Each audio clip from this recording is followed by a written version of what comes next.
الحمدللہ رب العالمین، الصلاۃ والسلام علی رسولہ الکریم وعلی آلہ و اصحابہ اجمعین برحمتک یا ارحم الراحمین۔ دنیا کے کونے کونے میں بسنے والے مسلمان بھائیوں اور بہنوں،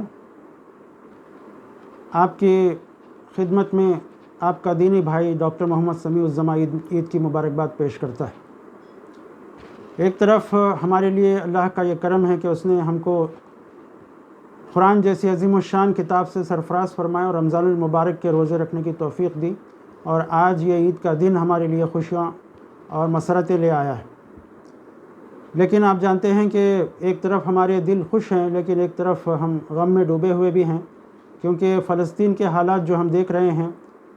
اور جو دنیا کے بگڑتے ہوئے حالات ہم دیکھ رہے ہیں کہ ایسا محسوس ہوتا ہے کہ دنیا تیزی سے اپنے انجام کی طرف جا رہی ہے۔ فلسطین میں جتنا ظلم اس وقت ہو رہا ہے، شاید انسانی تاریخ کے کم گنے چنے واقعات میں سے ایک یہ واقعہ ہے، اور افسوس یہ ہے کہ ہم کچھ کرنا چاہتے ہوئے بھی اس وقت مجبور ہیں، کچھ کر نہیں سکتے۔ ان کی مظلومیت کو، ان کی پریشانیوں کو، ان کے آہوں کو ہم سن سکتے ہیں، دیکھ سکتے ہیں، محسوس کر رہے ہیں، لیکن کیا کیجئے کہ ہم کچھ کرنے کی پوزیشن میں نہیں ہیں۔ سننے میں آ رہا ہے کہ 22 اپریل کو یہ زیونسٹ جو ٹیررسٹ ہیں، یہ مسجد اقصیٰ کو نعوذ باللہ کچھ نقصان پہنچانے والے یا گرانے والے ہیں، اور ان کے ٹیمپل، جس کو وہ لوگ سولومن ٹیمپل کہتے ہیں، جبکہ وہ حضرت سلیمان علیہ السلام مسلمان تھے اور انہوں نے مسجد بنائی تھی، اور وہ اس کو ٹیمپل کہتے ہیں، تو وہ ٹیمپل بنانا چاہتے ہیں، اور ان کا یہ عقیدہ یہ ہے کہ اگر وہ ٹیمپل بنائیں گے تو ان کا جو مسیحا ہے، مسیح جس کو کہتے ہیں، کہ جس کو ہم اینٹی کرائسٹ کہتے ہیں، ایک جھوٹا جو دجال ہوگا، جو جھوٹا عیسیٰ علیہ السلام بن کر دنیا میں آئے گا، وہ آئے گا، اور ان کا عقیدہ یہ ہے کہ اس کے بعد دنیا میں ان کے پورے کونے کونے میں عالمی حکومت قائم ہوگی۔ یعنی یہ جو زرپرست اور دولت کے بھوکے اور اس طرح کے ظالم قسم کے زیونسٹ ہیں،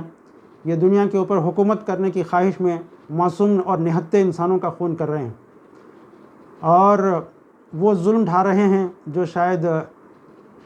ہٹلر نے بھی ان کے اوپر نہیں ڈھایا ہوگا، اور جس طرح سے مسلمانوں نے ان کو سہارا دیا، ان کو پڑھنے لکھنے اور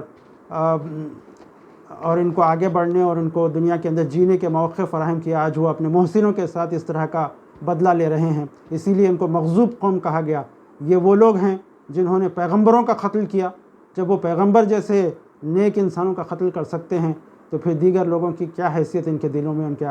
نظروں میں رہ سکتی ہے۔ ہمارا اس وقت ہماری ذمہ داری یہ ہے کہ ہم فلسطینیوں کے لیے دعا کریں۔ وہ وقت آ رہا ہے جب کہ خدا نخواستہ دنیا کے تمام مسلمانوں کے لیے آزمائشوں کے وقت آنے والے ہیں۔ ان حالات کے اندر ہم اپنے نوجوان نسل کو، اپنے بچوں کو ان حالات سے واقف کرانے اور دین پر قائم رکھنے کے سلسلے میں ان کی ذہن سازی کرنے، ان کے دین کو مضبوط کرنے اور ان کے دلوں کو اللہ کے دین کی طرف موڑنے کی کوشش کریں۔ رات دن ان کو یہ بتاتے رہیں کہ ایک ایسا وقت آنے والا ہے جب دجال آئے گا، یا دجالی دور اس وقت جس سے ہم گزر رہے ہیں، اس میں ایک طرف ایمان کو اور اسلام کو اپنے ساتھ لے کر چلنا اور ایمان اور اسلام کے اوپر عمل کرنا ایسا ہوگا جیسا کہ اللہ کے رسول نے کہا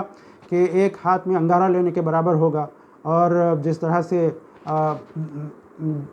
یہ باتیں کھول کر اللہ کے رسول صلی اللہ علیہ وسلم نے آثار قیامت کے سلسلے میں بتائی ہیں کہ آخری وقت میں کیا کیا حالات ہوں گے، اس سے ہم کو اپنے نوجوان نسل اور اپنے بچوں کو بتانا اور ان کو ان حالات کے اندر ایمان کا دامن تھامے رہنا اور اللہ سے مدد مانگتے رہنا اور نمازوں کی پابندی کرنا اور اللہ کے دین سے چمٹے رہنے اور اسلامی تعلیمات پر عمل کرتے ہوئے دنیا کے سامنے اسلام کا عملی نمونہ پیش کرنے کے سلسلے میں اپنی نسلوں کو تیار کرنا ہوگا، ورنہ خدا نخواستہ وہ دور آنے والا ہے جب کہ اچھے لوگ ایمان کی حالت سے کفر کی حالت میں پلٹ جائیں گے۔ اللہ نہ کرے کہ ہماری نسلیں ان سازشوں کا اور ان آزمائشوں کا شکار ہوں۔ ہم اس بات کے لیے کوشش کریں کہ اپنی نوجوان نسل کے سامنے قرآن کی اور پیغمبروں کی باتیں بتائیں، اپنے صحابہ کرام اور اولیاء کرام اور اپنے دین کے جو علمبردار ہیں ان کی اہمیت اور ان کے سیرت و کردار کے بارے میں بتائیں، اور ان کے ذہنوں اور کردار کو مضبوط کریں، ان کے جسموں اور ان کے ایمان کو، ان کے عقیدوں کو اور ان کے ایمانی کیفیت کو مضبوط کرنے کی کوشش کریں۔ یہ ہماری آج کی سب سے اولین ذمہ داری ہے، خاص طور سے ایسے ممالک میں جہاں پر باطل پرست قوتیں مسلمانوں کو ایمان سے اور اسلام سے دور کرنے کی کوشش کر رہی ہیں، جیسے مغربی ممالک ہیں یا پھر ایسے ممالک، مسلمان ممالک جو بظاہر مسلمان ممالک تو ہیں لیکن ان کے اندر ظالم قوتوں کی سازشیں اس طرح سے کام کر رہی ہیں کہ کئی نسلیں مرتد ہو رہی ہیں، اسلام سے دور ہو رہی ہیں، خدا کے منکر ہو رہی ہیں اور طرح طرح کی گناہوں میں ملوث ہو رہی ہیں۔ ایسے میں ہم اپنی نسل کو، اپنی آنے والی نسلوں کو بچانے کی سر توڑ کوشش کرنے کی سخت ضرورت ہے، ورنہ خدا نخواستہ نہ صرف ہم دنیا میں ناکام ہوں گے بلکہ ہماری آنے والی نسلیں ناکام ہوں گی۔ اللہ تعالیٰ سے دعا ہے کہ اللہ تعالیٰ ہم کو ایسے حالات میں محفوظ رکھے، اسلام پر قائم رکھے اور ایمان پر ہمارا خاتمہ فرمائے۔ السلام علیکم ورحمۃ اللہ وبرکاتہ۔